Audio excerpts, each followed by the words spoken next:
Welcome back, Keepers of the Flame. Okay, so this is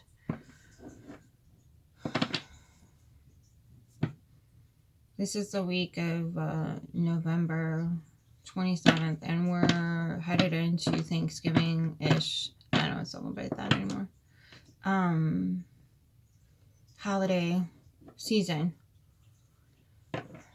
and Black Friday and whatever else. So those of us who appreciate our rights, like our rights, and want them back are being asked and encouraged to not partake in any ceremonious purchasing of anything.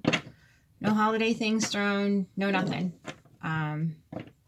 No extra gifts, no extra fancy food. Just the bare minimum, like it's any other month. And so that is my way of protesting this bullshit. Because if you hit the corporations where it hurts, they'll start advocating for your rights. It's only one way to find out. So, I'm officially boycotting the holiday season, other than my ritualistic practices that I already have what I need to do, which isn't much.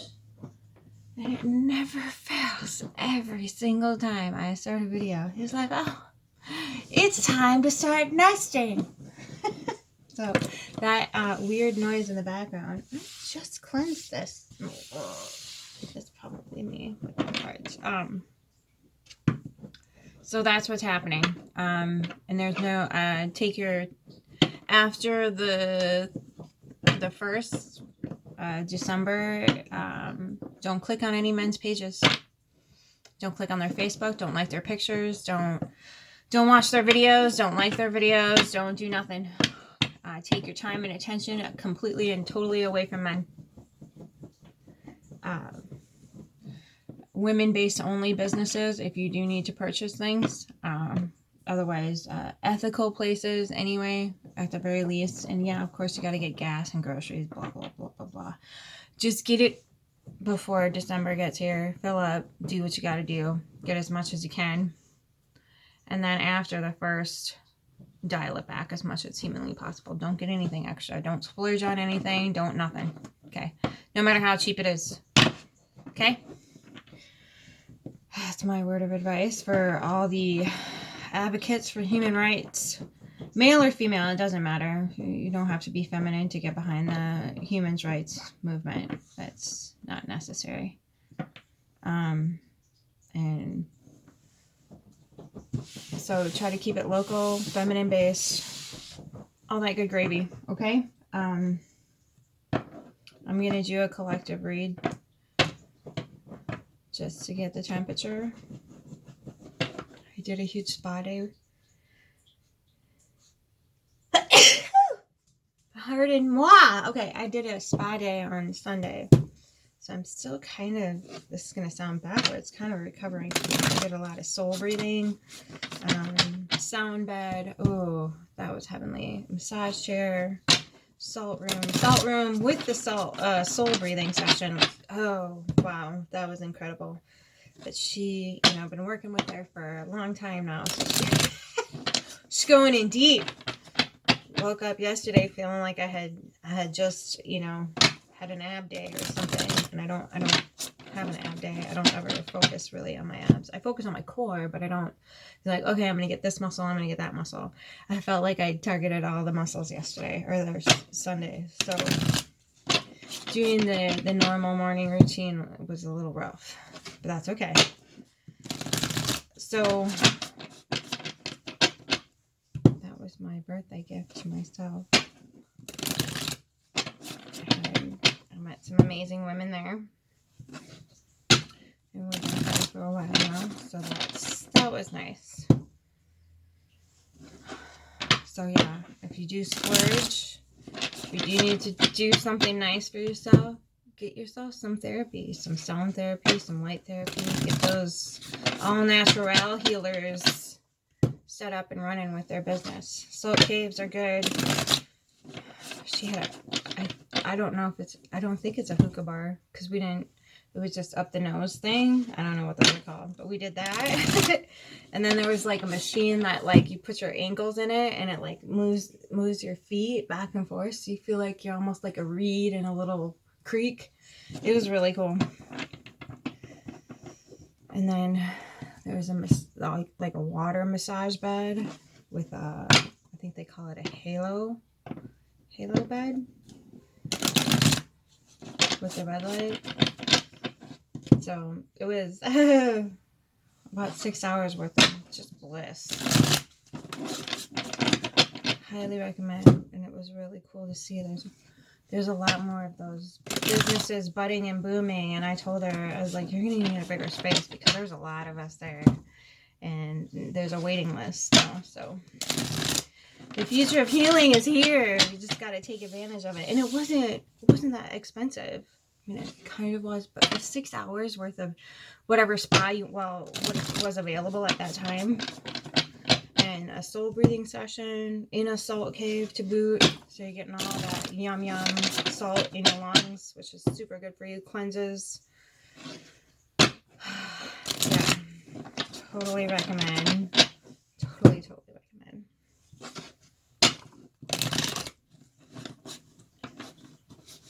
So I'm just waiting for the deck to tell me.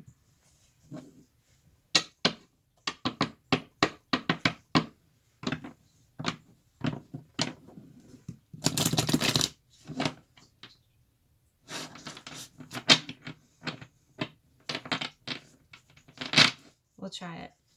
What does collective need to know? Okay, so that popped out right up. Okay, 4 of Wands. So we've got Venus and Aries. Celebration. And then we have the 3 of Pentacles. Mars and Capricorn.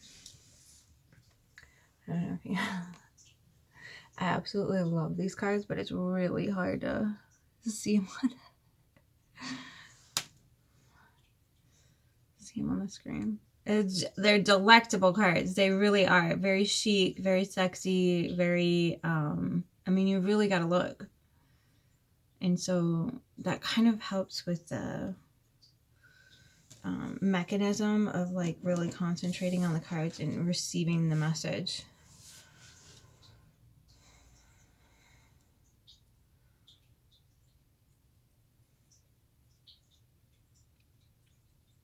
Feels like celebrating like a work accomplishment, but no, I don't think doesn't feel like I went to my 9 to 5 and got a yay yippee skippy reward for that. Did y'all get ice cream and pizza?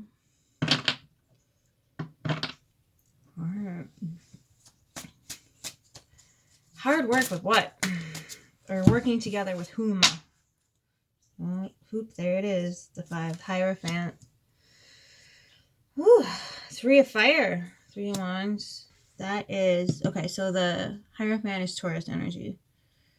Oh, sorry, yes, I got it. There's a little key. The heir to the eye, or the spirit of illusion. The heir to the spirit of illusion. That's how I interpret the Hierophant, because it makes more sense to me. Because in the traditional Arcana, you have a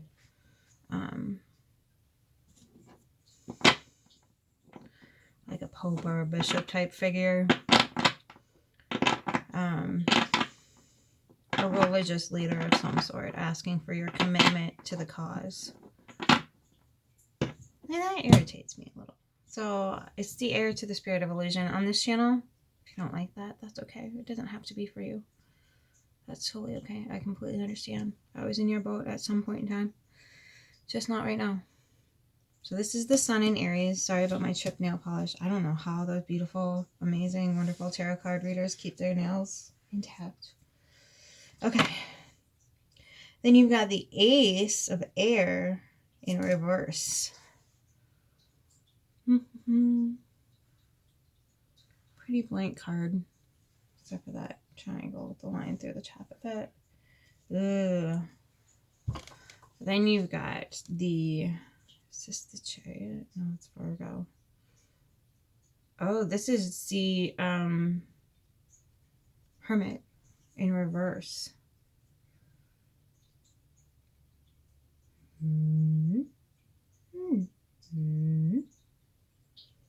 Okay. And then this one is the Nine of Air.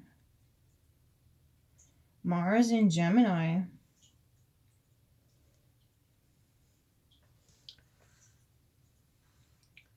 So what happened to this celebration over like getting to work with people? The Hierophant put a clamp down on that? I believe it. They usually do. Nine of Cups at the bottom. I'm going to take the 3 for the root system. Queen of Swords. Somebody gonna cut a bitch. And the 6 of Pentacles in a reverse. Piss cookies to Ace of Wands. Not taking it. Okay.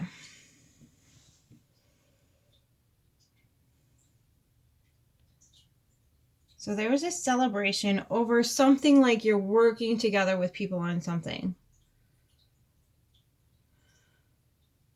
And if I apply my own shit to this, you're working with other people in a spiritual manner and came together to celebrate that we're evolving on the spiritual manner. We're all on the same frequency of elevation, and none of this like other piddly stuff is really getting to us. This feels like 3 planes of existence right now. Ooh, child. Okay. Okay, hang on. So I haven't done a read since things really shifted. So give me a second.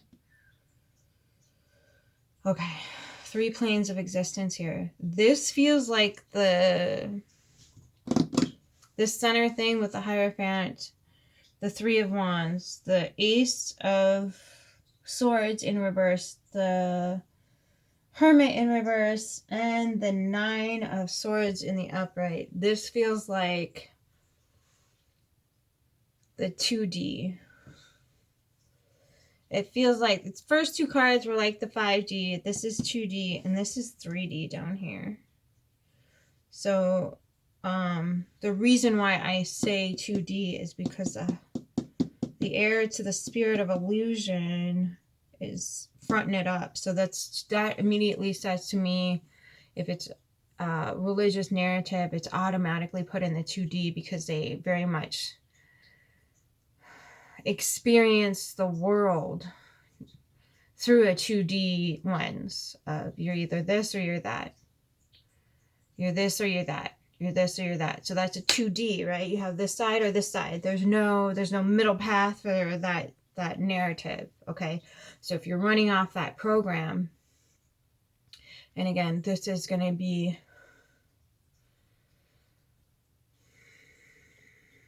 the best logos that I can grasp at the moment to translate this for you.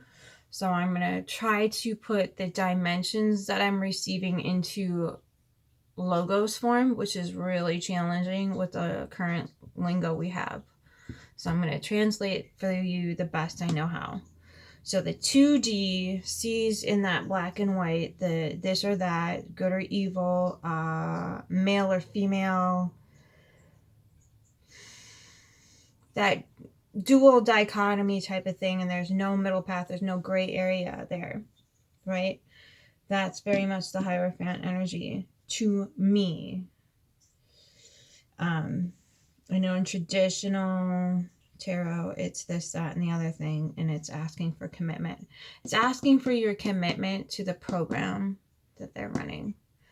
So, and when I say they, I don't mean like some sort of occult thing. I mean the people who volunteer as tribute to that narrative.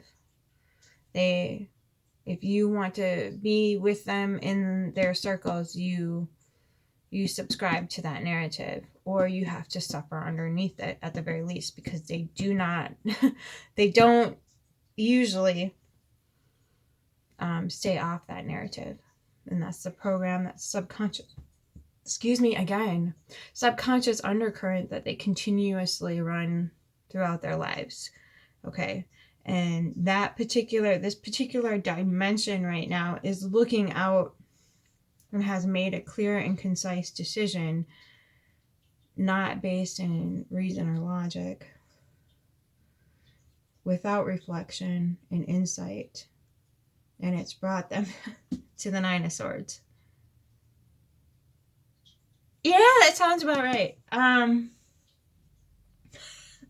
Again, this is just the pulse. I'm not predicting the future. I'm putting my hands on the pulse. So this isn't a oh, this is gonna happen for you, or oh, this is blah blah. This is like what's going on in the collective right here, right now. It's just a that's it. That's all this is. Okay, and then you've got, this is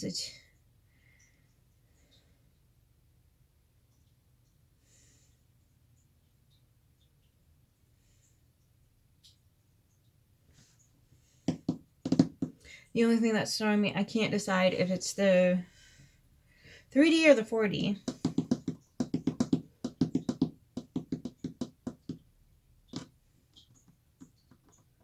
So 4D is oftentimes where, how do I put this? The addicts that are trying to get off the religious narrative. Yoda, it was the cat jumping down. Vicious savage. Sorry. Peasky, come on. Come here. Yoda. The cat just jumped down off like the highest perch on the. And he thought somebody was at the door. You're alright. Come on. What up, babe? Yoda. You're alright. Okay, we're good. Sorry. Okay, so this, I'm confused and I'm torn because there's a six of cups in the upright, which means nostalgia, something from your history that the collective is running through. And that's this time of year anyway. Everybody's reflecting internally anyway. That's your internal mechanisms. Again, on this channel, we're dealing with subconscious undercurrents here. We're not really dealing with. So the Queen of Swords means something. She is definitely here between the two sixes, really weighing something, and she's got her sword ready to go. The only thing is, what is she going to cut? Because the Six of Pentacles in reverse means that something work related, whether it be your spiritual work, your physical work, your emotional work, your mental work, whatever, your work for your resources, expansion, growth, whatever, is unbalanced, uneven. There's either somebody's giving too much and not getting enough, you know.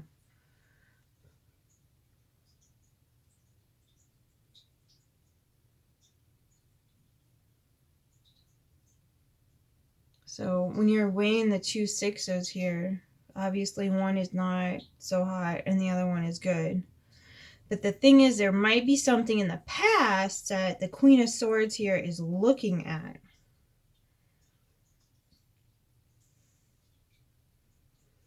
Which is why I can't decide if it's because there's the Ace of Swords here in the reverse for the 2D kind of what's happening in the world, like on the surface level ish, like what we're kind of seeing play out with whatever.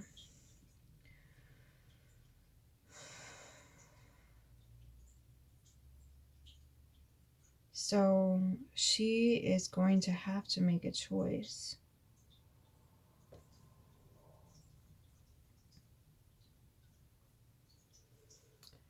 I want to clarify so bad. Oh, how many? Okay, we got time. All right. Ooh. The 4 of Embers celebration. Okay, so this might be closer to the 5D up there. Okay.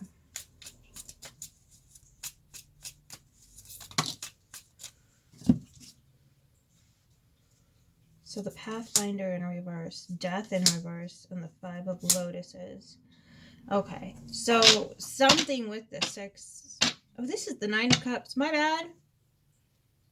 9 of Cups. Emotionally stable, even though the Pentacles, the resources aren't right.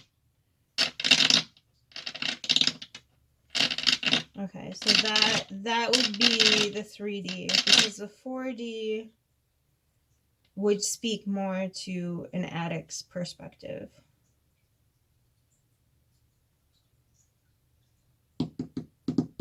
And 9 of Cups in the upright is definitely not an addict's perspective. Okay. So she is deciding, she's being confronted with, God, this almost feels like breadcrumbing with the Pathfinder, Death, both in reverse, and then the 5 of Lotuses. Okay, so maybe, speaking to the subconscious collective, obviously we're being breadcrumbed. We don't give or receive love appropriately. No one does. I just put a video out on that. And it was a TikTok video. Son of a monkey's butt nugget. I can't remember her name. But it's about, it is about how we don't get love. No one does.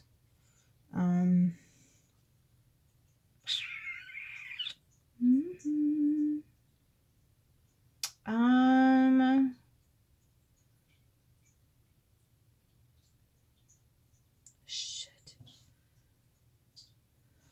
It doesn't even say Hope at Hope _ Peddler, and she's talking about how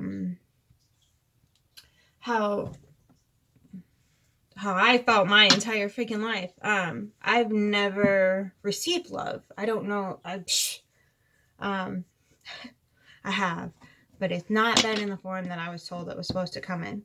So she's talking about how, like, you know, even her lovers, her deep intimate partners would address the love to her and get the address correct and blah, blah, blah, blah, blah. And she would never receive the package. Okay. And it's so accurate, the description she does. I'll link it in this if I can get it up on this rather than the other device. But she's talking about how cathexis is what typically we refer to as love. There's care and cathexis. So cathexis is this like feeling you get from somebody else. You're not giving them anything. This is why we are so the F in trouble right now, because men think that when they get that feeling, that we get the same feeling. And we don't get the same feeling. So that's that 2D narrative, right? We're just same coin, different sides of the same coin. So that's that 2D paradigm. And again, but there was the 3D. Yeah, that's a step above that very few people were on to begin with. They are still on the 2D narrative, which means that they see everyone as extensions of themselves. So when they feel a cathexis, an emotional stimulation from another human being that we're not even trying to provoke in any way, shape, or form, we're just existing and being ourselves. Okay? And this cathexis comes up, and women get it too. And men are like scratching their heads going, what did I do? And so that's cathexis. when the one person is feeling all the lovely little feels because somebody else is present. Just simply for being themselves, which is cool. That's awesome. That's amazing. I love that that exists, but it's not love. It's not love. It's cathexis. So you're alone in the cathexis. You're alone in that because the other person isn't getting that. They're not receiving anything from you. Do you know how love actually works? And I hate that fucking movie. It is the, I'm going to put it differently than she did it because she explained it way better than I am. But I'm going to put it differently because of how I feel it in my body. This is the way I need to say it. Love, real love, is the avocation for your own or someone else's spiritual expansion. I'm going to say that one more time. Stop what you are doing and look at me so you remember this. Love is avocation for your own or someone else's spiritual expansion. Okay. Now, what does spiritual mean? Spiritual does not have anything to do with religion. Religion means to bind again. It is a binding spell, aka a trauma bond.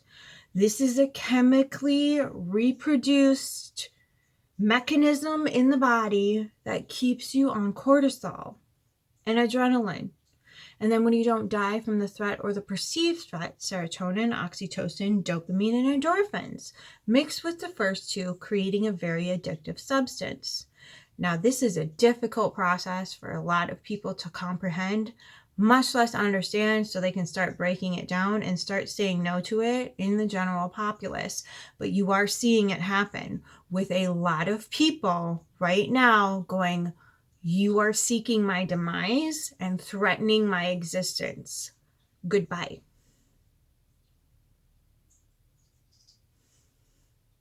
Okay.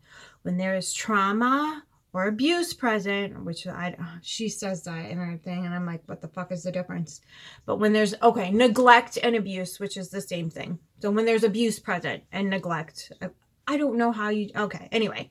So for covering our basis stakes, trauma, abuse, aka abuse, is trauma. Trauma is the threat or the perceived threat. If we don't get that soon, we're going to be in a lot of trouble. Perceived threat, there can't be love present. It's physically impossible. How freaking awesome is it that we know that? And how freaking horrific is it that we know that now? And I'm probably not going to do so much about it. Anyway. So, toodaloo.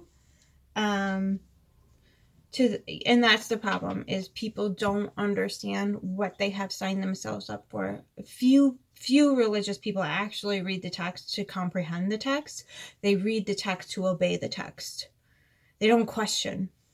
They don't ask themselves, what was I chosen for? Because if you read the narrative, if you read the actual storybook from front to back, you are selected for something. Oh, you are chosen. Oh, that is so correct. You are the chosen ones. Definitely, for sure. But for what? I'll give you a clue. It's happening right now in Gaza, in Israel. That's what you're selected for. Dope! Okay, so that's what I'm saying, is the religious narrative is too deep. There's too much trauma there for any love to even seep through into those cracks and crevices. It's not going to happen. That's it. Now, I know that's going to piss a lot of people off, but that's not my freaking problem. My duty here is to spiritually expand you and kindly ask you that if you need to stay in that narrative because it's the only place that you can conceive of, that's fine. You can go to a different channel. I'm totally cool with that. But I am offering you an opportunity to unbind yourself and get out of that narrative, that 2D paradigm, okay? Because I, as a advocate for spiritual expansion, cannot advocate for a 2D narrative that is producing trauma and won't allow for love to exist. Okay, that's a really rough pill for a lot of people to swallow, but that, again, not my problem. It is really not. I know you wish it was. I know you do.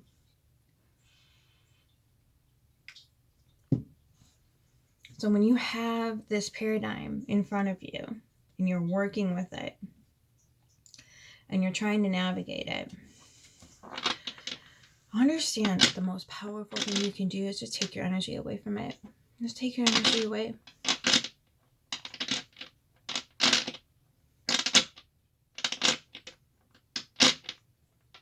Okay. If you're outside of that paradigm, you are walking magic. I've never met anybody who didn't get out of this and produce walking magic. And it doesn't matter about looks. It has nothing to do with looks. Nothing to do with looks. Once you get out of that 2D narrative, even if you only step into the 3D and you keep the science, atheist narrative thing, you're still more walking magic than this is. The only problem is the 3D, it advocates more for a religious narrative like science. And as liberating as science can be, we have yet to see an expansion of the potential that science actually has. And it's hard to convince people that they are being systematically poisoned from every single angle of life. It's difficult to get through to those people because they are running their own paradigm, their own program, and their own binding spell narrative. And it comes from an indoctrination camp called a college or a university. It's really hard to get those people to think outside of that box. They think they have the whole world at their fingertips, but they're also navigating life from a very teeny tiny itty bitty white coat box. I'm about to get that update too. So all the balls are rolling. Oh, Danny Jones did a great podcast with, oh Lord,